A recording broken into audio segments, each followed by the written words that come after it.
Oke, ini udah live ya. Halo guys, selamat malam semuanya. Hari ini live pertama kali di Instagram.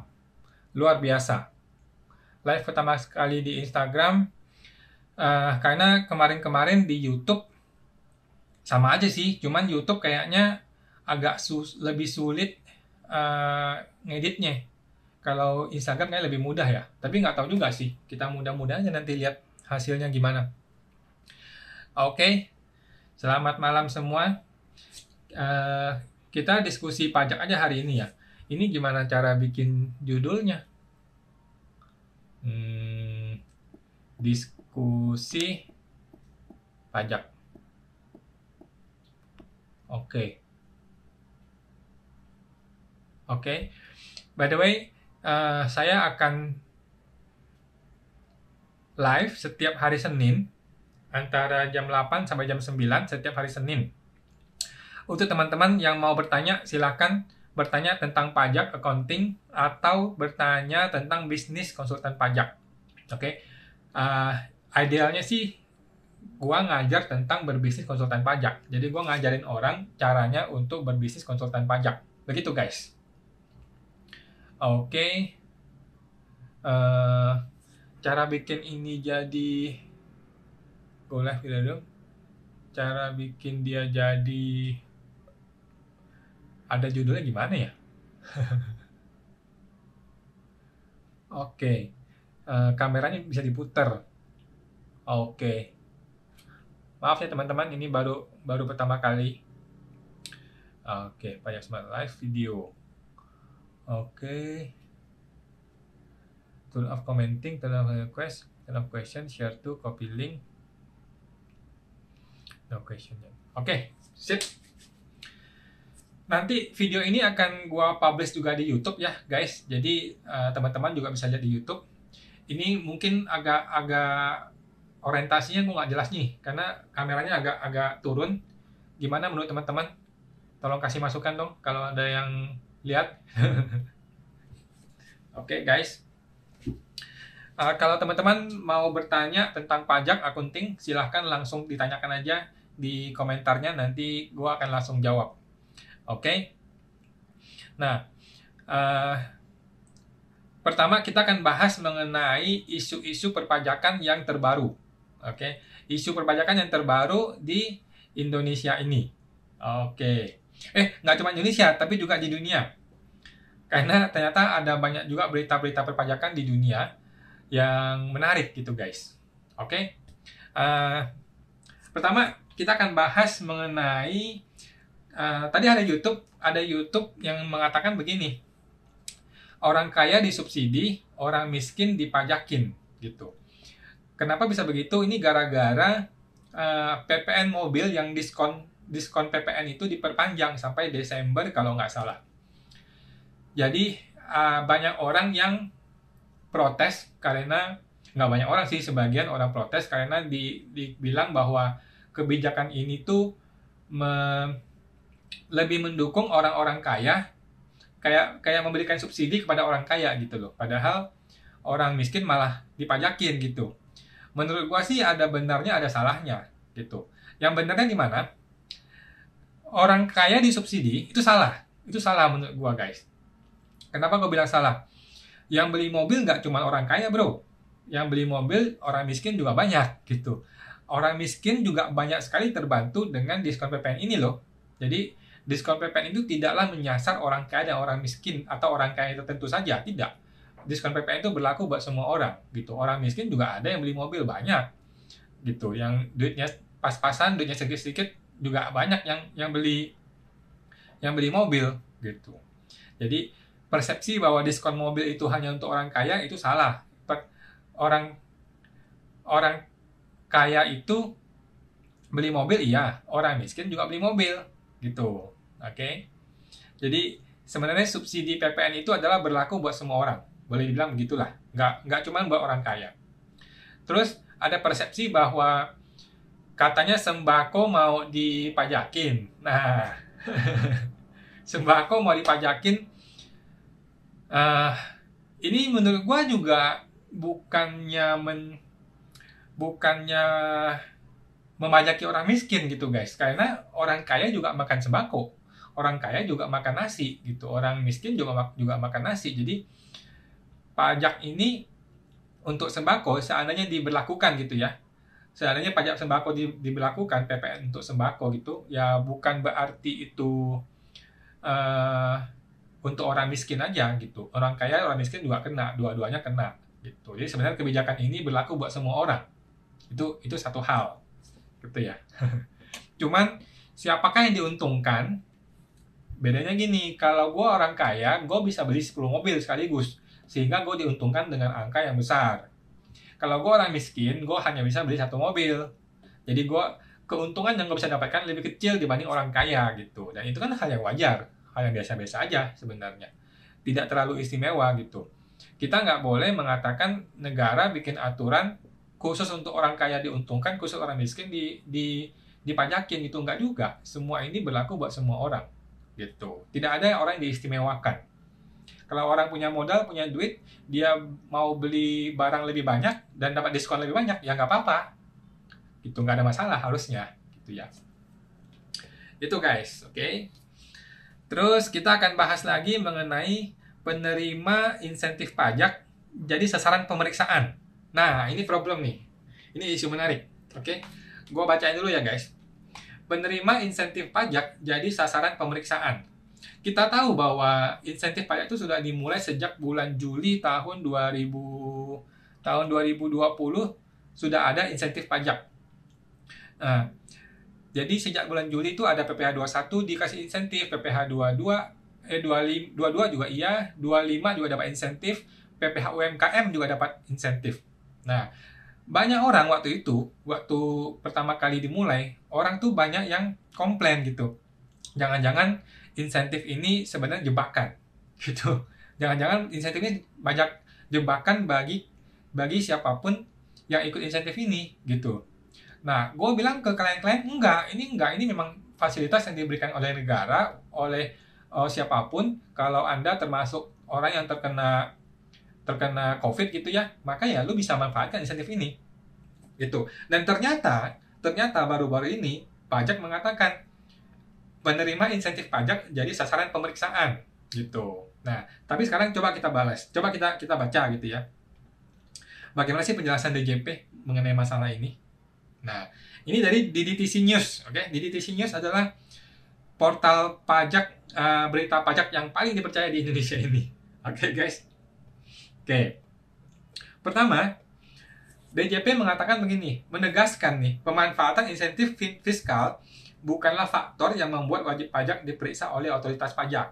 Oke, sudah clear ya guys? Itu hanyalah clickbait ternyata. Ternyata itu hanyalah clickbait dari berita ini gitu ya. DJP sudah menegaskan bahwa pemanfaatan insentif fiskal bukanlah faktor yang membuat wajib pajak diperiksa oleh otoritas pajak. Oke, it's good. Kemudian, Kepala Seksi Peraturan PPh Badan, Pak Dwi Setio Budi mengatakan, pemeriksaan dilakukan berdasarkan sejumlah sebab lain seperti rugi bayar atau LB, ya. Rugi bayar atau kerugian secara terus-menerus. Jadi banyak perusahaan tuh rugi terus-menerus bertahun-tahun, tetapi masih hidup perusahaannya. Ini masalah besar. Kalau gue jadi orang pajak sih, gue periksa tuh perusahaan. Terus, bukan terhadap wajib pajak yang memanfaatkan insentif. Nah, jadi DJP sudah meng-clearkan ya guys. DJP sudah bilang dengan clear bahwa bukan gara-gara lu ikut insentif maka lu diperiksa, tapi ada banyak sebab yang lain, dia bilang. Salah satunya adalah rugi bayar atau kerugian secara terus-menerus. Dia bilang gini, ini selalu kami tekankan kepada dunia usaha. Insentif tidak mengakibatkan pemeriksaan. Pemeriksaan terjadi karena sebab yang lain. Salah satunya karena rugi bayar. Kata Pak Dwi. Oke, kita terima. Good. Kalaupun DJP melakukan pemeriksaan, hal tersebut dilakukan oleh DJP secara berjenjang melalui tim audit dan dengan memanfaatkan aplikasi Compliance Risk Management. Oke, CRM. CRM di sini bukan Customer Relationship Management ya, tapi Compliance Risk Management. Oke. Melalui CRM kita akan bahas di satu topik tertentu lagi guys, karena CRM ini spesial sekali. DJP dapat mengidentifikasi secara lebih akurat wajib pajak yang berisiko tinggi dan memiliki kepatuhan yang cenderung rendah. Oke, berisiko tinggi tapi kecenderungan kepatuhannya rendah. Oke, indikator yang menentukan tingkat risiko wajib pajak terdiri dari berbagai macam faktor, bukan pemanfaatan insentif pajak. Oke, lagi-lagi dia bilang bukan pemanfaatan insentif pajak ya yang membuat Anda diperiksa, gitu ya guys. Dalam hal pemberian insentif, Dwi mengatakan DJP telah berkomitmen untuk memberikan kepercayaan lebih besar terhadap wajib pajak yang mengajukan permohonan pemanfaatan fasilitas. Oh, oke. DJP telah berkomitmen memberikan kepercayaan lebih besar terhadap wajib pajak yang mengajukan permohonan fasilitas pemanfaatan fasilitas. Oke, apakah ini benar? We don't know. Karena pajak kadang-kadang belakangan ini penuh dengan misteri ya pajak ini ya, DJP. Kita ada paradigma baru, yakni trust and verify. Artinya, kami memberikan kepercayaan penuh kepada wajib pajak untuk mencantumkan biaya-biayanya tidak diperiksa di awal. Memang dari dulu seperti itu. Nggak ada yang baru pernyataan ini. Untuk diketahui, hingga saat ini jumlah wajib pajak yang memanfaatkan insentif super tax deduction, pelatihan, dan vokasi sebagaimana diatur dalam PMK 128 tahun 2019 masih cenderung rendah. Hingga Agustus 2021 baru 42 wajib pajak yang memanfaatkan insentif tersebut. Oke, menurut catatan Kemenko Perekonomian masih terdapat WP yang khawatir pemanfaatan insentif justru akan membuat pengusaha diperiksa oleh Fiskus. Ini adalah kekhawatiran yang wajar guys. Kekhawatiran ini wajar, bisa diterima, banyak orang mengalami kekhawatiran ini ketika mereka ditawarkan insentif. Karena lagi-lagi pajak ini masih belum mendapatkan kepercayaan penuh dari masyarakat gitu. Bahkan gua sendiri sebagai konsultan pajak belum bisa mempercayai penuh DJP gitu loh. Apalagi belakangan ini dengan menurunnya pendapatan negara, Dirjen Pajak adalah yang paling tertekan guys. Lu semua mungkin stres, tapi Dirjen Pajak yang paling stres di Indonesia ini guys. Dirjen Pajak adalah orang yang paling stres di negara ini karena mereka punya kewajiban mempertahankan penerimaan negara, di mana semua orang lagi susah, semua orang nggak mau bayar pajak, di mana diberikan insentif di mana-mana, gitu loh. Oke, jadi kita mesti bersipati sama DJP, tapi kita juga harus jaga jangan sampai oknum-oknum tertentu memanfaatkan kondisi ini untuk kepentingan pribadi gitu guys. Oke, lanjut. Kalau teman-teman ada pertanyaan silakan ditanyakan. Nah, ada lagi berita mengenai pegawai pajak turun ke lapangan. Dua hal ini jadi pertimbangan DJP. Oke, ini waktunya gimana cara lihatnya ya? Mudah-mudahan nggak lewat waktunya. Kan 1 jam ya di Instagram. Oke. Terima kasih teman-teman semua yang sudah datang di Instagram ini, sudah melihat. Ini Instagram pertama, IG Live yang pertama. Thank you guys, terima kasih semua. Oke, pegawai pajak turun ke lapangan. Dua hal ini jadi pertimbangan DJP. Ya, pegawai pajak turun ke lapangan ini udah zaman online bro. Ngapain lu turun tangan? Itu turun ke lapangan. Semua orang menggunakan fasilitas online, menggunakan fasilitas digital. Sekarang pajak malah mau turun ke lapangan, gimana nih? Oke. Jakarta, DDTC News lagi ya. DDTC News adalah portal berita yang paling terpercaya untuk pajak. Teman-teman harus subscribe. DJP menetapkan 2 prioritas dalam menerjunkan pegawai ke lapangan untuk melakukan pengawasan berbasis kewilayahan. Oke. Direktur Penyuluhan Pelayanan dan Humas DJP Nelmardin Nur, Pak Nur, mengatakan ada skala prioritas yang ditetapkan untuk implementasi proses bisnis pengawasan berbasis kewilayahan. Pertama, prioritas pada kesehatan pegawai pada masa pandemi COVID. Oke, apa hubungannya? Oke, kedua, pengawasan kewilayahan mempertimbangkan kebijakan pemerintah dalam memberlakukan PPKM pada tahun ini. Nggak berhubungan juga. KPP Pratama pada wilayah dengan risiko rendah dimungkinkan menerjunkan pegawai untuk melakukan pengawasan berbasis kewilayahan. Menurut saya sih udah nggak zaman ya pegawai pajak turun ke lapangan, main online aja semua. Kami concern dengan kesehatan jajaran pegawai DJP serta program pemerintah untuk menekan angka penularan COVID. Oke. Untuk diketahui, program pengawasan berbasis kewilayahan digulirkan DJP pada awal Maret 2020. Oh, ketika COVID mulai ya? Ketika mulai COVID. Tahun lalu dong. Namun, Belum genap sebulan diluncurkan, program tersebut ditiadakan sementara untuk mencegah penyebaran COVID-19. Oh, sebelum COVID dia launching, begitu COVID naik dia langsung berhenti gitu ya. Pelaksanaan kegiatan pengawasan lantas diupayakan melalui surat menyurat, telepon, email, chatting, video conference, dan saluran daring lainnya. It's very very good. Buat teman-teman, adakah teman-teman yang menerima surat dari pajak? Kalau ada, silakan di komentar. Apa aja isi suratnya, ngomongin apa aja. Di email sih udah sering ya. Di chatting, ya chatting dari AR biasa. Video conference gue belum pernah dengar. Ada orang dipanggil video conference. Saluran daring lainnya kita nggak tahu apa. Oke. Perubahan tugas dan fungsi KPP Pratama yang ditandai dengan terbitnya Keputusan Direktur Jenderal Pajak nomor 75 tahun 2020. Otoritas juga menyesuaikan prosedur operasional di KPP Pratama dengan menerbitkan surat edaran nomor 6 PJ 2020. Selain itu, DJP juga menerbitkan surat edaran, ada banyak banget suratnya. SE 07 2020 tentang kebijakan pengawasan dan pemeriksaan wajib pajak dalam rangka perluasan basis pajak. Seluruh kebijakan ini berlaku mulai 1 Maret 2020. Oh, waktu itu belum ada COVID waktu itu. DJP menegaskan pengawasan dan pemeriksaan dilakukan terhadap 2 segmentasi wajib pajak, yaitu WP strategis dan WP lainnya. Nah, jadi teman-teman, Anda termasuk WP strategis atau WP lainnya, kan kita nggak tahu ya. Pengawasan terhadap wajib pajak lainnya dilakukan oleh KPP Pratama dengan basis kewilayahan. Dengan pengawasan berbasis kewilayahan tersebut, intensitas kunjungan pegawai pajak ke lapangan dan bertemu wajib pajak diharapkan akan meningkat. Oke. Teman-teman kalau tanya, silakan langsung tanya ya. Menurut gua, ini pendapat pribadi ya guys, pendapat pribadi gua bahwa udah nggak zaman ya orang petugas pajak datang ke wajib pajak door to door gitu mau melakukan pengawasan.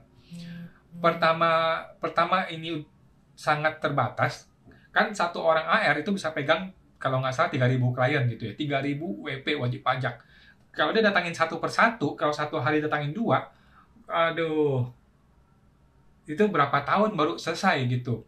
Itu baru datangin, belum follow up, belum finalisasi, terlalu nggak masuk akal gitu ya. Menurut gue sih nggak masuk akal. Pertama, yang menjadi kendala kalau masih datang langsung kepada wajib pajak adalah masalah keterbatasan ini, nggak bisa langsung, dia nggak bisa ketemu banyak gitu, dia hanya bisa satu persatu, dan itu dalam dunia marketing nggak boleh itu ketemu klien satu persatu, akan makan waktu banyak sekali gitu, nggak bisa. Masalah kedua adalah orang tuh nggak punya kepercayaan terhadap DJP. Ini masalah besar yang harus diselesaikan oleh Pak Jokowi. DJP itu tidak mendapatkan tempat di hatinya masyarakat gitu loh. Masih terlalu banyak oknum-oknum yang bikin masalah, masih terlalu banyak makin masalah tuh gini, masalah yang nggak ada diada-adain, WP diancam, diancam dengan cara yang halus gitu ya. Terus WP diperas, itu hal-hal yang biasa sering terjadi, masih banyak terjadi di Indonesia ini gitu guys. Sehingga masih banyak orang belum percaya pada DJP gitu ya. Jadi menurut gua nggak efektif. Turun ke lapangan ketemu dengan WP itu tidak efektif. Bagaimana yang efektif? Yang efektif adalah gunakan digital dan online. Gunakanlah server, gunakanlah website, gunakanlah basis IT, gunakanlah basis artificial intelligence gitu ya, dimana lu bisa mengejar orang dengan berbagai cara di online gitu. Banyak banget caranya, asal ada niat. Yang satu, yang kedua, hire konsultan yang betul-betul bisa, dan itu mudah sekali.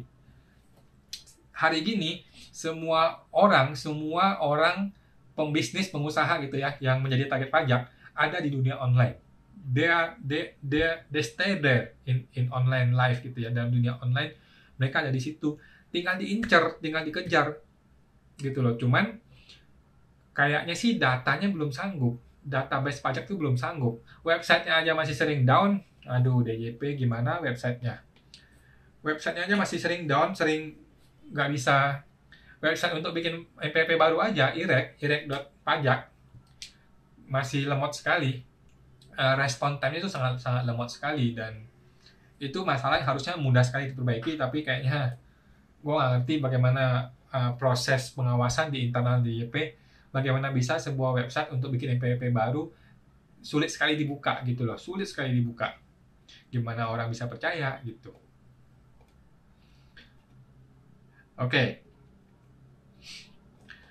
Ada berita selanjutnya. Berita selanjutnya ini masih terkait guys dengan yang tadi itu. Belum semua kantor pajak terjunkan pegawai ke lapangan. DJP lihat ini. Nah, di DTC News lagi. Belum semua KPP sudah melakukan pengawasan berbasis kewilayahan secara penuh. Gue akan bahas mengenai pengawasan berbasis kewilayahan. Ini nggak ngerti ini apa maksudnya ini. Pengawasan berbasis kewilayahan. Nah, kita kurang update juga peraturan kayak ini. Ada satu istilah baru namanya pengawasan berbasis kewilayahan. Kayaknya gue sudah dengar, cuman kayaknya baru-baru ini baru mulai didengarin, baru mulai rame lagi. Oke. Topik tersebut menjadi salah satu bahasan media nasional pada hari Senin, tanggal 20 hari ini. Direktur Penyuluhan Pelayanan dan Humas, Pak Nur, mengatakan pelaksanaan pengawasan berbasis kewilayahan, khususnya melalui penugasan pegawai ke lapangan, tetap disesuaikan dengan level pemberlakuan PPKM. Oke. Tergantung situasi dan kondisi level PPKM di wilayah kerja KPP Pratama tersebut. Oke. Wilayah kerja dengan risiko rendah, salah satunya dilihat dari level PPKM menjadi yang pertama aktif menunjukkan pegawai ke lapangan. Kembali lagi masalahnya sama, memanfaatkan door to door itu kesalahan besar, it's a big mistake. Wasting time, oke, ngabisin waktu, mending fokus kepada IT, fokus kepada online kalau mau kejar customer sih menurut gue sih. Kebijakan ini menjadi bagian dari penjagaan kesehatan pegawai. Kalau mau jaga kesehatan pegawai, suruh di rumah, jangan ke lapangan, coy. Dan dukungan terhadap program penurunan angka penularan virus corona. Teman-teman, DJP itu sudah yang meninggal gara-gara COVID itu udah puluhan ya kayaknya. Udah banyak sekali pegawai DJP itu meninggal gara-gara COVID. Jadi ini sangat-sangat berbahaya, betul-betul harus dijaga gitu. Jangan sampai sembarangan keluar, sembarangan ketemu klien, ketemu WP gitu. Aduh, bahaya sekali. Selain mengenai penerapan pengawasan berbasis kewilayahan, ada pula bahasan terkait dengan perpanjangan periode insentif pajak PPNBM ditanggung pemerintah DTP 100% atas mobil berkapasitas hingga 1.500 cc hingga Desember 2021. Oke, ini yang lagi rame. Oke, lanjut. Tadi mana? Termasuk yang belum terdaftar di KPP. Kebijakan pengawasan kepatuhan wajib pajak berbasis kewilayahan menjadi tugas KPP Pratama. Kebijakan ini menuntut perubahan cara kerja Fiskus untuk lebih banyak turun ke lapangan dan mengetahui seluk-beluk wilayah kerja. Nggak ngerti apa maksudnya, tapi ya kita akan lihat ya. Pengusaha informasi tidak hanya dilakukan terhadap subjek dan objek pajak yang sudah terdaftar. Penguasaan informasi juga berlaku atas subjek dan objek pajak yang berada di wilayah kerja KPP tersebut meskipun belum terdaftar. Oke. Uji kepatuhan pajak dengan data hasil AEOI. Oke. Kanwil Dirjen Pajak Jatim 1 menyebutkan uji kepatuhan berdasarkan pada data hasil pertukaran informasi atau Automatic Exchange of Information ya, AEOI. Jadi kalau teman-teman baru pertama kali dengar AEOI, Automatic Exchange of Information, itu sudah dimulai sejak tax amnesty. Sudah dimulai sejak tahun 2016-17 lah tax amnesty. Tapi kebanyakan data yang ketahuan itu data 2018 guys. Jadi data 2018 itu pertama kali ketahuan baru-baru inilah, dalam mungkin 3 bulan terakhir ya, banyak sekali data tahun 2018-19 yang terbongkar, ketahuan, semua orang bisa lihat gitu. Jadi itulah Automatic Exchange of Information, terutama data keuangan, data transaksi elektronik, data saham, itu mudah sekali kebaca gitu ya. Data tersebut dikirim melalui saluran elektronik internal DJP, yaitu aplikasi AppRoweb. Apa itu AppRoweb? Aplikasi itu menjadi wadah penyandingan data internal dan data eksternal yang digunakan oleh otoritas pajak sebagai instrumen untuk melakukan pengawasan terhadap wajib pajak. Oke, gue baru dengar mengenai apa nih? APROWEB. Coba kita cari, guys. APROWEB. Apa itu APROWEB? Aplikasi APROWEB merupakan aplikasi yang dimiliki oleh DJP dalam rangka penyandingan data internal dan data eksternal yang digunakan sebagai tools untuk melakukan pengawasan terhadap wajib pajak. Jadi, ada data internal, ada data eksternal dibandingkan menggunakan aplikasi APROWEB. Gitu ya. Jadi, AR itu kerja keras, guys. AR itu kerja sangat-sangat keras membandingkan data internal, data eksternal antara wajib pajak ini, gitu loh. Kenapa? Karena mereka tidak memiliki akses langsung terhadap rekening wajib pajak. Ini adalah masalah terbesar yang sudah gue komplain sejak pertama kali gue bikin YouTube. Oke, masalah pertama DJP adalah dia tidak diberikan kewenangan untuk mengakses data rekening wajib pajak. Seandainya DJP dikasih kewenangan untuk membuka data rekening atau memiliki data rekening wajib pajak, kelar semua masalah. Selesai. Jangan salah, guys. Wajib pajak itu akan patuh kalau begitu loh. Lu jangan salah. Lu jangan berpikir bahwa kalau dilakukan seperti itu nanti negara kacau, nanti orang-orang akan tidak mau lagi transaksi dan rekening, orang-orang akan tarik uangnya di bank. Tidak. Orang tidak akan melakukan itu. Percaya sama gua. Akan ada masa-masa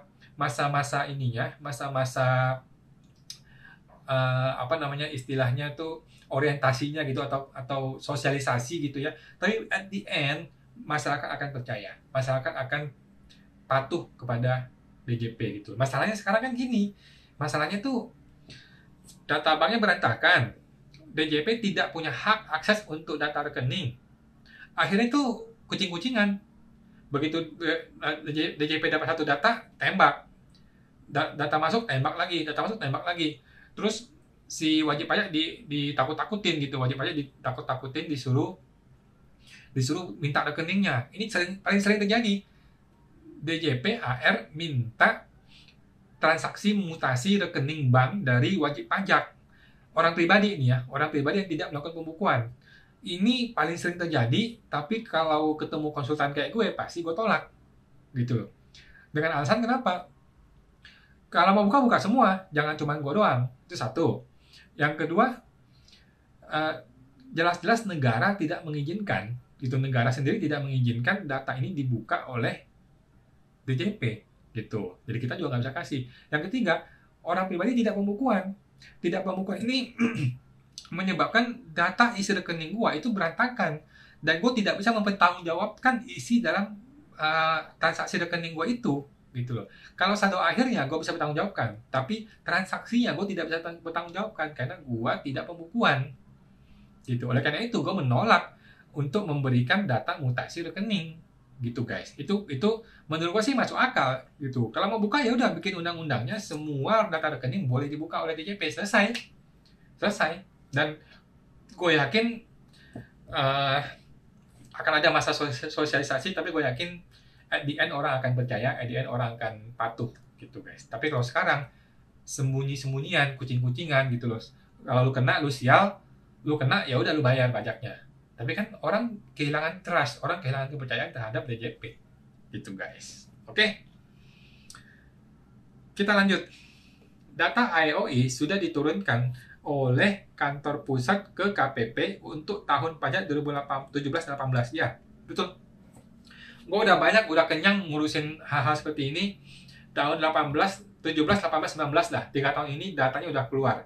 Jadi dari pusat udah turunin data ke KPP, ke Kanwil gitu ya. Tinggal diolah aja sama Kanwil sama KPP. Dan pusing banget. KPP itu pusing sekali ngurusin hal seperti ini. Gue yakin. Kalau gue jadi AR, gue akan stres banget ngurusin ini.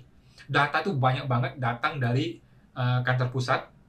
Si AR harus memilah-milah hal ini, harus memilah-milah data ini cocok, data ini nggak cocok, ini cocok, nggak cocok. Banyak errornya guys, banyak error. Itu hal yang biasa. Cuman ya jadi stres gitu loh. Kerja tuh terlalu stres hanya untuk mengejar target, tapi mereka nggak dikasih akses yang lebih luas gitu. Ya nasib seorang AR ya begitulah di negara yang seperti ini. Oke, pengembalian pajak yang terlanjur dibayar. Nah, Kepala Badan Kebijakan Fiskal atau BKF Kemenkeu, Pak Febrio Kacaribu, mengatakan konsumen yang terlanjur membeli mobil dan membayar PPNBM pada September 2021 akan memperoleh pengembalian atau refund pajak yang telah dibayarkan. Oh, good. Tapi kalau udah KPR gimana? Kalau udah akad kredit dengan bank gimana ceritanya? Refund tersebut dibayarkan pengusaha kena pajak yang melakukan pemungutan pajak. Oh, oke. Jadi kalau lu beli mobil, kan peraturannya baru keluar nih, peraturan mengenai diskon PPN nih. Kalau lu beli mobil, lu terlanjur bayar PPN-nya, akan dibalikin PPN-nya. Wow, bagus sekali. Bagus sekali. Kelebihan PPNBM dan atau PPN atas pembelian kendaraan bermotor pada September 2021 akan dikembalikan atau refund oleh PKP yang melakukan pemungutan. Oke, good. Bagus. Sayangnya gue belum ada dana untuk beli mobil baru. Kalau ada pasti gue beli mobil. Simulasi dampak RUU HKPD ke PAD. Apa itu? Mari kita lihat. Perubahan ketentuan pajak daerah yang diusulkan masuk dalam RUU Hubungan Keuangan antara pemerintah pusat dan pemerintah daerah. Oke, HKPD, Hubungan Keuangan Pemerintah Pusat dan Daerah. Diproyeksikan akan meningkatkan realisasi pendapatan asli daerah, PAD ya, pendapatan asli daerah secara nasional. Berdasarkan pada simulasi yang dilakukan Dirjen Perimbangan Keuangan atas realisasi PAD nasional pada 2016 hingga 2019, rata-rata realisasi PAD bakal 7,56% lebih tinggi bila ketentuan yang baru diterapkan. Oke, ini kita nggak ngerti. Insentif Super Tax Deduction. Oke, apa itu Super Tax Deduction? DJP mencatat insentif Super Tax Deduction pelatihan dan vokasi belum sepenuhnya dimanfaatkan wajib pajak pada sektor-sektor yang tercakup. Saat ini terdapat 453 kompetensi tertentu yang tercakup dalam insentif Super Tax Deduction pelatihan dan vokasi. Namun baru 50 kompetensi pelatihan dan vokasi yang telah memanfaatkan insentif. Artinya, pemerintah memberikan kepada banyak sektor tetapi banyak yang tidak memanfaatkan gitu. Ini jadi PR nih, pekerjaan rumah kita apakah salah sasaran atau tidak. Gimana ceritanya lu kasih insentif orang tidak mau ambil. Ini sih lucu banget menurut gua sih. Ya itu karena trust, orang nggak percaya kalau lu kasih gua insentif gua nggak diperiksa. Itu orang nggak punya kepercayaan itu gitu loh. Itu yang harus diupayakan oleh DJP. Menurut gua sih seperti itu ya guys. Terus kontribusi penerimaan pajak dari UMKM. Nah, Menteri Koperasi dan UKM Teten Mas Duki mendorong perubahan pola bisnis UMKM dari informal menjadi sektor ekonomi formal. Menteri Ekonomi dan UKM Teten Mas-Duki mendorong perubahan pola bisnis UMKM dari informal menjadi sektor ekonomi formal. Cara ini dinilai jadi kunci peningkatan kontribusi penerimaan pajak. Menko Teten mengatakan kinerja setoran pajak pelaku UMKM secara nominal tergolong besar, yaitu senilai 7,5 triliun lewat skema PPh final 0,5%. Namun, angka tersebut sangat rendah bila dibandingkan dengan kontribusi ekonomi dan total penerimaan pajak. Betul. Kalau dihitung secara total penerimaan pajak nasional tuh masih kecil, hanya 1,1%. Tapi, apa solusinya bro? Apa solusinya? Menurut gua 0,5% itu sudah angka yang sangat tepat, tetapi sasarannya itu loh. Masih banyak sekali UMKM yang bayar di bawah dari omset yang sebenarnya, sedangkan UMKM yang seharusnya sudah PKP masih memanfaatkan UMKM ini tuh juga banyak gitu. Jadi ini PR juga nih, ini PR nih. Menurut gua solusi cuma satu, solusinya harus didigitalisasi. Semua harus digital, jangan main manual gitu. Oke, pajak karbon. Menteri Keuangan Bu Sri Mulyani memastikan pemerintah akan berhati-hati dalam mengimplementasikan pajak karbon di Indonesia. Gue masih nggak ngerti apa itu pajak karbon ya. Nanti kita bahas di topik yang khusus ya. Meskipun masuk RUU KUP, pelaksanaan pajak karbon akan tergantung pada kesiapan sektor usaha dan pemulihan ekonomi nasional. Oke, gue catat dulu deh. Pajak karbon itu apa sih? Pajak karbon. Implementasi pajak karbon dilakukan secara bertahap dan berhati-hati, katanya. Memperhatikan kesiapan sektor, kata Ibu Sri Mulyani. Oke, pajak karbon. Good. Lanjut. Tingkatkan kepatuhan wajib pajak penyisiran lapangan pelaku UMKM dijalankan. Nah, ini juga hari ini nih. Sinjai. Ini ada di Sinjai. Kantor Pelayanan Penyuluhan KP2KP. Apalagi nih? Kantor Pelayanan Penyuluhan dan Konsultasi Perpajakan. Dulunya PKP, sekarang jadi KP2KP. Sinjai melakukan penyisiran lapangan pelaku usaha mikro, kecil, dan menengah UMKM. Berdasarkan pada informasi layanan resmi DJP, penyisiran dilakukan terhadap para penjahit dan atau pembuat pakaian di Kompleks Sentral Kabupaten Sinjai. Sinjai itu di mana sih, guys? Sinjai itu di mana ya? Maklum, saya nggak tahu. Sinjai itu di mana ya? Penyisiran dilakukan 3 pegawai dengan menerapkan protokol kesehatan secara ketat.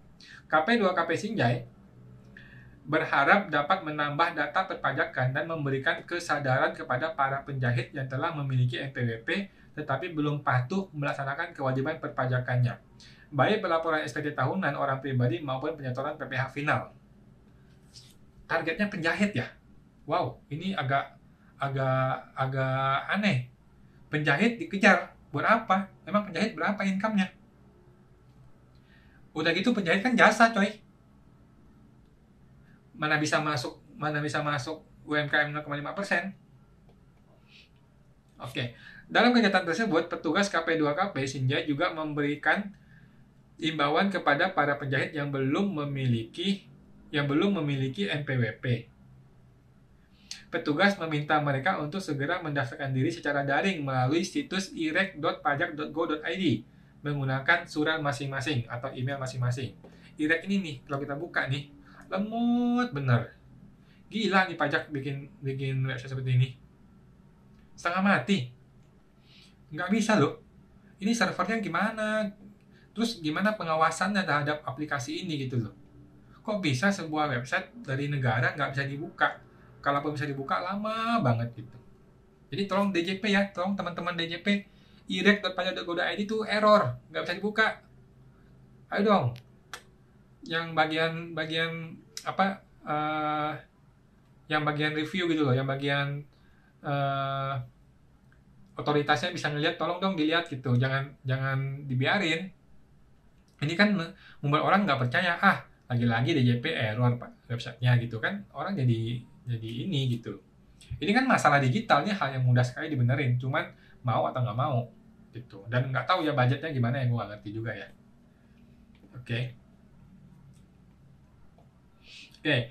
Kegiatan kali ini dilakukan dengan cara door to door atau mendatangi satu persatu kios yang ditempati para penjahit tersebut. Para penjahit yang dikunjungi tim KP2KP Sinjai tampak antusias dan tidak ada satupun yang menghindar. Wow. Nurlina, salah satu pegawai KP2KP Sinjai yang bertugas dalam kegiatan tersebut, mengatakan penyisiran seharusnya dapat berdampak baik bagi penerimaan, terutama bagi wajib pajak yang masuk kategori pelaku UMKM. Aduh, gue nggak ngerti ya, Binjai itu di mana sih? Binjai di mana? Oh, Sumatera Utara. Oke. Binjai itu di Sumatera Utara, dekat dengan Medan. Oke. Dekat dengan Medan. Menurut gue sih ini tindakan yang sia-sia ya. Sia-sia banget. 3 orang KPP turun ke lapangan door to door ke para penjahit. Ini sangat-sangat kasihan, sangat-sangat nggak efektif. Menurut gue sih tidak efektif sekali. Bagaimana caranya lu mau meningkatkan penerimaan yang cara seperti ini? Udah gitu kan 0,5% itu kecil sekali kan. 0,5% UMKM itu kecil sekali. Jadi nggak worth it orang diturunkan untuk kejar seperti ini. Mending gunakan online, gunakanlah digital. Apalagi katanya, para penjahit yang menjalankan usaha di Kompleks Pasar Sentral Kabupaten Sinjai. Pasar Sentral Kabupaten Sinjai ini jumlahnya tidak sedikit loh katanya. Potensi pajak yang dapat digali cukup besar. Aduh. Pasalnya pesanan tidak pernah sepi, terutama saat momentum lebaran dan awal sekolah. Sekarang kan udah lewat sekolahnya dan orang mana ada sekolah lagi sih sekarang. Lebaran udah lewat juga. Kami KP2KP Sinjai juga mengucapkan terima kasih kepada para penjahit yang kami kunjungi karena sangat kooperatif dan terbuka. Andi Sulaiman, salah satu penjahit yang telah memiliki NPWP, berjanji akan rutin melapor dan membayar pajak untuk menghindari sanksi, dia bilang. Dia pun akan menganjurkan para penjahit lainnya yang belum ber-NPWP untuk segera mendaftar secara online. Terima kasih kepada kantor pajak Sinjai yang telah mendatangi kami untuk memberikan sosialisasi terkait kewajiban pajak. Oke, ini berita agak menarik, tapi menurut gua ini sangat-sangat buang-buang waktu dan terlalu dipaksakan membuat berita seperti ini yang menurut gua tidak efektif ya. KPP menurunkan pegawai ke para penjahit. Mau dapatin pajak berapa duit? Ini tuh agak, ayo dong KPP, bikin yang lebih gede dong, bikin yang gede gitu. Kejar orang-orang yang gede, jangan cuman kejar orang-orang yang kecil seperti ini gitu. Yang gede tuh banyak banget. Di Indonesia tuh banyak banget orang-orang yang kayanya tuh menengah dan belum bayar pajak dengan benar gitu loh. Banyak banget yang seperti ini. Itu bisa kita kejar, bisa kita dapatkan gitu datanya gitu. Cuman ya KPP serba salah, KPP tidak punya data. Dia nggak bisa dapat data. Ini kasihan sekali. Akhirnya kan AR yang kena. AR di tengah-tengah yang jadi korban korban ini. Dia punya target, dia harus kejar. Kalau nggak dapat, nggak ada bonusnya kan, cilaka kalau gitu. Ini cuma pendapat pribadi gue ya guys. Gue tidak tahu kondisi sebenarnya di DJP seperti apa. Gue cuma ngebayangin kalau gue jadi DJP bakal stresnya seperti itu. Oke. Terus kita lanjut guys. Kita lanjut berita yang lain. Ada berita lain tingkat. Oh ini nih, ini lucu nih, ini seru nih. Dorong pemulihan ekonomi, diskon PPh orang pribadi disiapkan tahun ini. Nah ini di DTC News lagi nih guys. Di DTC News nih emang agak suka bikin ini, agak suka bikin berita yang unik. Salah satu seperti ini ya. Ini berita dari Swedia guys. Berita dari Swedia, Stockholm. Ngapain sih bikin berita Swedia taruh di Indonesia? Kan orang jadi bingung kan, orang jadi kalau gue nggak baca beritanya kan jadi ada persepsi bahwa ini dilakukan di Indonesia gitu loh. Emang lah di DTC News nih. Oke, kita baca guys. Pemerintah Swedia akan memberikan relaksasi berupa diskon PPh orang pribadi pada tahun ini. Menteri Keuangan Magdalena Andersson mengatakan rencana diskon PPh orang pribadi diharapkan mampu mendongkrak tingkat konsumsi masyarakat. Oke. Hal tersebut menjadi strategi pemerintah untuk memulihkan kegiatan ekonomi. Ya. Saya sangat berharap nih ya, orang Swedia akan pergi keluar dan membeli secangkir kopi tambahan, mengunjungi salon atau bermain bowling katanya. Ya, karena daya beli masyarakat adalah kunci untuk pertumbuhan ekonomi guys. Itu kita nggak bisa berkata apa-apa ya kalau masyarakatnya nggak punya daya beli, ekonominya turun. Tapi kalau masyarakatnya mau belanja, ekonominya naik gitu loh. Oke. Menteri Keuangan menjelaskan rencana diskon PPh orang pribadi sebagai kebijakan yang murni diarahkan untuk meningkatkan konsumsi masyarakat. Jadi tujuannya adalah meningkatkan konsumsi masyarakat gitu. Jadi menurutnya kebijakan pemotongan pajak tidak berlaku universal. Wow. Fasilitas pajak tersebut hanya berlaku bagi individu dengan penghasilan rendah hingga menengah. Rendah hingga menengah. Oke. Dia menyebutkan pemerintah masih memiliki ruang fiskal yang memadai karena tingkat utang pemerintah yang rendah. Oke, beda dengan Indonesia ya, guys. Jangan disamain. Menurut Anderson, ekonomi domestik masih memerlukan intervensi kebijakan pemerintah. Betul? Proses pemulihan lanjutnya perlu dikawal otoritas dengan tetap memberikan dukungan berupa stimulus atau diskon pajak. Ya sama seperti Indonesia, kan kita juga memberikan diskon pajak toh. Oke, kebijakan fiskal perlu mengambil tanggung jawab yang lebih besar katanya. Saya ingin melakukan melalui anggaran ini. Pelajaran penting dari krisis keuangan adalah tidak menarik stimulus terlalu dini. Saya tidak ingin mengulangi kesalahan itu lagi katanya. Oke. Seperti dilansir dari thehmarkets.com, tingkat utang publik Swedia termasuk dalam kategori paling rendah di Eropa. Wow, hebat sekali. Dengan dosis insentif pajak yang ditambah, tingkat utang diproyeksi sekitar 35% terhadap PDB. Oke. Kebijakan fiskal tersebut juga akan didukung dari sisi moneter. Gue masih bingung mengenai hutang piutang negara ini ya. Suatu hari gue akan bikin live dengan seorang teman lah ya yang paham ya. hutang piutang ini nggak jelas juga. Bank Sentral Swedia, Riksbank, namanya Riksbank, bank resiko. Riksbank, RIKS, oke, ikut menopang perekonomian dengan melalui kebijakan pembelian aset di pasar keuangan. Kebijakan tersebut tidak pernah dilakukan dalam mengatasi krisis keuangan pada masa lalu. Otoritas moneter tidak menurunkan suku bunga menjadi negatif di bawah 0%. Riksbank menyebutkan pemerintah masih memiliki ruang untuk meningkatkan pos belanja lebih banyak pada tahun ini untuk mendukung pemulihan ekonomi. Oke. Jadi pemulihan ekonomi itu ditandai dengan belanja. Oke. Ya memang seperti itu sih ya. Kalau nggak belanja ya ekonominya turun. Pertumbuhan tuh diituin dengan belanja gitu ya. Diukur dengan belanja. Oke. Harusnya kan saving dong, jangan belanja dong, lagi susah begini. Oke. Kita lanjut. Berita terakhir yang gua punya hari ini adalah ini. Ini 11 alasan mengapa wajib pajak dikenai sanksi administrasi bunga. Oke, kelas sanksi administrasi. Wis. Ini di DTC News lagi guys. Di DTC News adalah portal berita pajak yang sangat dipercaya ya, teman-teman boleh buka. Terdapat 3 jenis sanksi administrasi di bidang perpajakan, yaitu denda, bunga, dan kenaikan. Oke, teman-teman yang masih belum paham ya, denda, bunga, kenaikan. Oke. Pada artikel sebelumnya telah diuraikan mengenai sanksi administrasi denda. Selanjutnya, artikel ini akan membahas lebih lanjut mengenai sanksi administrasi bunga. Oke. Jadi sekarang dia mau ngomongin khusus bunga katanya. Oke. Jadi ada sanksi administrasi itu ada denda, bunga, kenaikan. Oke, denda, bunga, kenaikan. Sekarang bunga nih. Kalau yang denda itu kan yang lu telat bayar, telat lapor, terus itu doang sih, telat lapor. Terdapat 3 jenis. Oke. Ketentuan sanksi bunga diatur dalam Undang-Undang Nomor 6 Tahun 1983 mengenai KUP ya, yang terakhir diubah ke Undang-Undang Nomor 11 Tahun 2020 tentang Cipta Kerja, Undang-Undang KUP-nya ya. Dalam Undang-Undang KUP, setidaknya terdapat 11 alasan wajib pajak dapat dikenai sanksi bunga. Ada 11 alasan, guys. Mari kita buka satu persatu. Mudah-mudahan masih ada waktu ya, guys.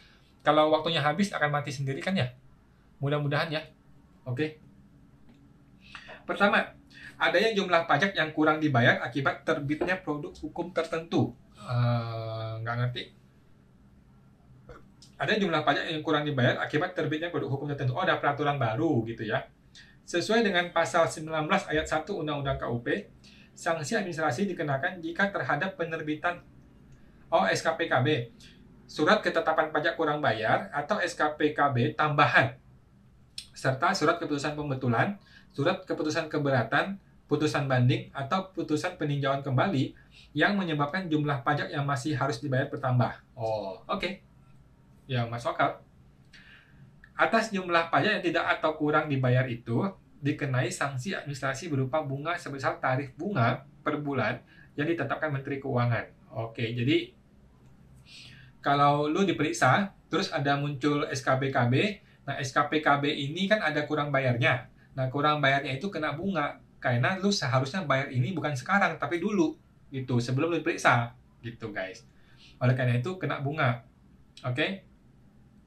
Penetapan besaran sanksi administrasi bunga dihitung berdasarkan pada suku bunga acuan dibagi 12 yang berlaku pada tanggal dimulainya penghitungan sanksi. Oke. Penghitungan sanksi dilakukan pada tanggal jatuh tempo sampai dengan tanggal pembayaran atau tanggal diterbitkannya STP.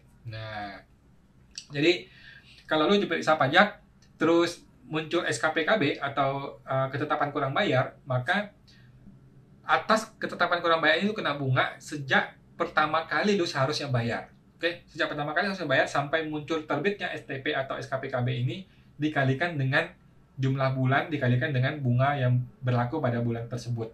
Oke. Zaman dulu kan bunga itu kan 2% per bulan dikalikan jumlah bulan. Sekarang udah enggak, guys. Angka persentasenya itu berubah sesuai dengan PMK masing-masing. Setiap bulan ada PMK-nya untuk menghitung bunganya, guys. Oke, jadi bunga itu berubah-ubah seiring dengan waktu. Tidak terus sama setiap bulan 2% gitu, udah enggak lagi.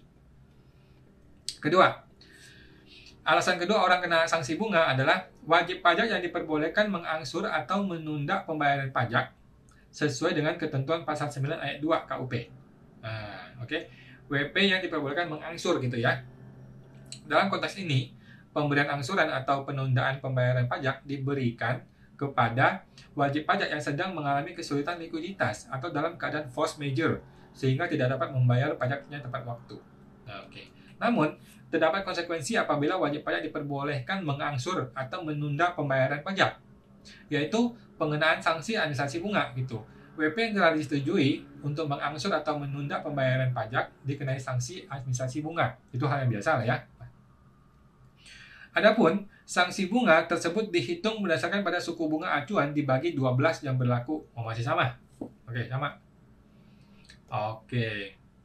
Jadi kalau teman-teman ada menghitung pajak, terus pajaknya ini Anda tidak mampu bayar, Anda boleh mengajukan permohonan permohonan cicilan. Dicicil selama 12 bulan gitu, atau selama 6 bulan gitu. Nah, atas cicilan ini itu kena bunga gitu. Sama seperti bayar kartu kredit. Kalau bayar kartu kredit dicicil ya ada bunganya, mesti bayar. Itu hal yang biasa. Oke. Ketiga, wajib pajak yang dinyatakan kurang bayar atas penundaan penyampaian SPT tahunan. Oke. Minum dulu guys. Udah 1 jam kayaknya dah. Mudah-mudahan 1 jam mati sendiri ya. Karena di sini nggak ada timer ya, gue bingung. Jadi atas WP yang tadi itu, yang penundaan penyampaian surat SPT, tapi ada kurang bayar gitu, dikenai sanksi administrasi bunga. Adapun sanksinya dihitung berdasarkan pada suku bunga acuan, sama lagi, dibagi 12. Ya. Ini dari pasal 19 ayat 3 Undang-Undang KUP guys. Sanksi bunga ini dihitung dari saat berakhirnya batas waktu penyampaian SPT tahunan sampai dengan tanggal dibayarnya kekurangan pembayaran tersebut. Oke? Jadi kalau lu melakukan pembetulan SPT tahunan terus muncul kurang bayar, nah itulah bukan pembetulan ya, penundaan penyampaian SPT. Jadi lu terlambat menyampaikan SPT. Anggaplah SPT kan harus dilapor di April kalau badan, di Maret kalau OP. Lu lapornya di Agustus gitu, berarti kan udah terlambat berapa bulan. Nah, atas SPT itu kalau ada kurang bayarnya, maka lu kena bunga. Simpel kan? Gampang. Keempat, KB pajak akibat pembetulan SPT tahunan secara sukarela. Nah, tadi itu kan terlambat menyampaikan SPT. Sekarang, dia sudah lapor SPT, tapi dia melakukan pembetulan. Oke, dia melakukan pembetulan atas SPT tahunan, tapi di pembetulan ini ada kurang bayarnya, guys. Paham ya? Jadi, dengan sukarela, dia melakukan pembetulan SPT tahunan, atas pembetulan ini ada kurang bayarnya yang dia bayar. Nah, atas pembetulan sendiri itu yang mengakibatkan utang pajak menjadi bertambah, nah maka kena sanksi bunga. Oke? Tapi tarifnya nih, tarif sanksi administrasi bunga tersebut dihitung berdasarkan suku bunga acuan ditambah 5% baru dibagi 12 yang berlaku pada tanggal dimulainya penghitungan sanksi. Ini memang mengenai bunga ini ada peraturan baru yang membingungkan guys, karena dulu itu kan pokoknya 2% aja kalikan berapa bulan. Sekarang tuh enggak. Khusus untuk yang ini baru yang gue tahu nih, khusus untuk kurang bayar akibat SPT tahunan yang dilapor sukarela, itu suku bunga plus 5% baru dibagi 12. Gitu ya. Lumayan ini. Plus 5% ini lumayan gede. Oke. Kelima, kurang bayar pajak akibat pembetulan SPT masa secara sukarela. Nah, tadi itu kan dia pembetulan SPT tahunan sukarela, menyebabkan kurang bayar. Sekarang, dia pembetulan SPT masa, SPT bulanan, yang menyebabkan kurang bayar. Oke. Nah, ini pasal 8 ayat 2A Undang-Undang KUP. Oke, kalau dia membentukkan sendiri SPT masa dan mengakibatkan utang pajak menjadi lebih besar, maka akan dikenai sanksi bunga. Oke. Nah, sanksi itu sama kayak tadi. Bunga acuan ditambah 5% dibagi 12. Oke, good. Keenam, keterlambatan pembayaran atau penyetoran pajak berdasarkan SPT masa. Keterlambatan pembayaran pajak berdasarkan SPT masa. Ini pasal 9 ayat 2A Undang-Undang KUP. Oke. Ini sama, sanksinya plus 5% dibagi 12. Sama aja. Oke. Keterlambatan pembayaran SPT masa. Tadi kan pembetulan SPT masa. Sekarang SPT masa nggak dibetulkan, tapi lapor biasa, tapi terlambat dibayar, terlambat disetor gitu guys. Ketujuh, keterlambatan pembayaran atau penyetoran SPT tahunan. SPT tahunan tidak terlambat. SPT tahunan terlambat, ya terlambat lapor, terlambat bayar dong ya sekaligus. Dia terlambat bayar gitu. Sesuai dengan pasal 9 ayat 2B Undang-Undang KUP, sama nih. Bunganya itu bunga acuan plus 5% dibagi 12. Kedelapan, penertiban STP akibat PPh yang tidak atau kurang bayar serta adanya pajak yang kurang dibayar karena salah tulis atau salah tulis. Oke. Jadi STP ini muncul akibat PPh itu kurang bayar serta adanya pajak yang kurang dibayar karena salah tulis. Ya lu salah tulis kurang bayar ya salah sendiri kan. Ada itu sanksinya itu bunga acuan plus 5% dibagi 12. Lanjut. Kesembilan, pengungkapan ketidakbenaran SPT setelah pemeriksaan tetapi belum diterbitkan surat ketetapan pajak SKP.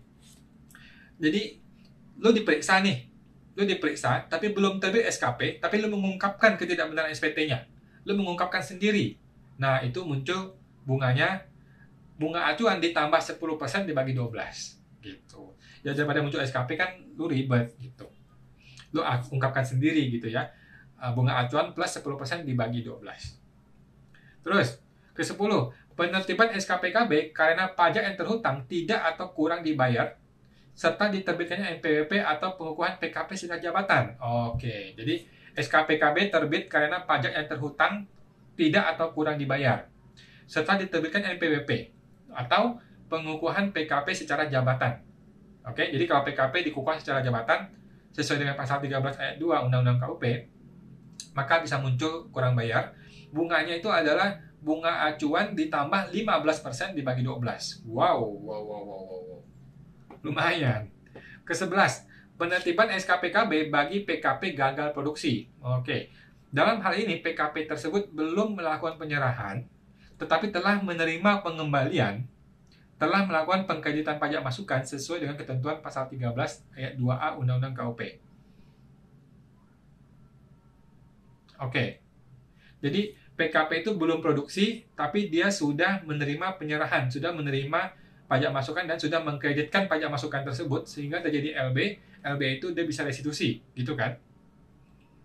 Maka diterbitkan SKPKB gitu karena lu gagal produksi gitu, gagal memproduksi gitu.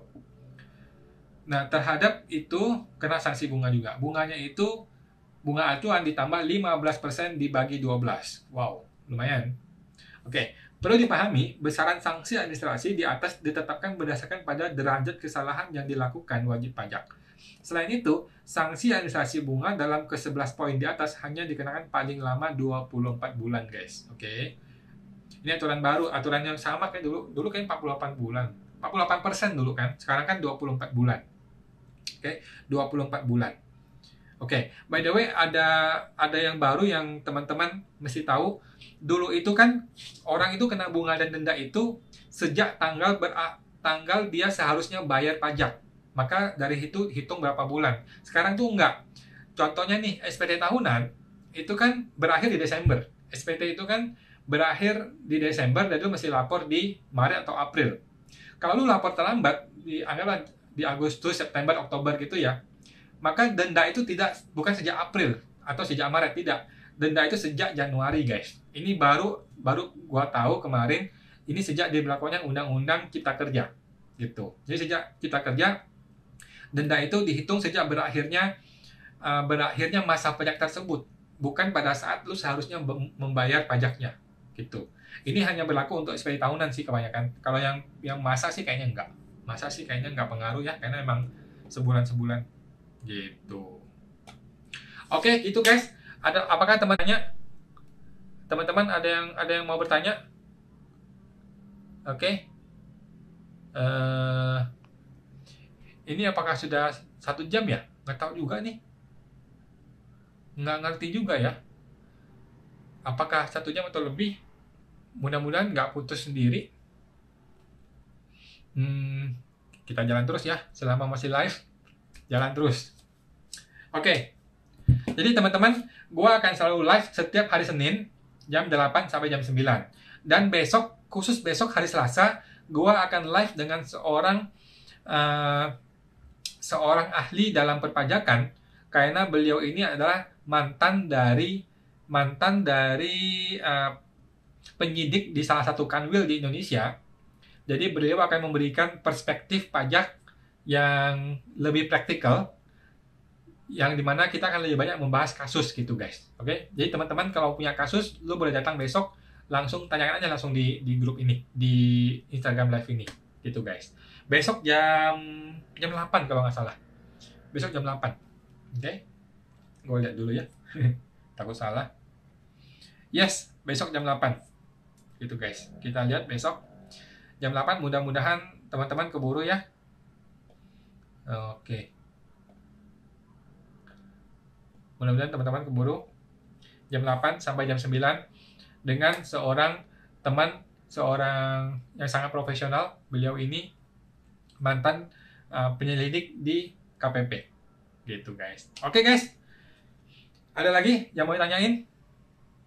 Oke. Nggak ada warning 1 jam ya. Mudah-mudahan cukup lah. Oke guys. Gue akan tersedia di setiap hari Senin jam 8 malam sampai jam 9. Gue sedang membuat program pelatihan untuk membantu para karyawan supaya bisa berbisnis konsultan pajak guys. Oke, tetapi dengan berbisnis ini Anda tidak perlu berhenti kerja, nggak perlu menguasai ilmu teknis pada awalnya gitu guys.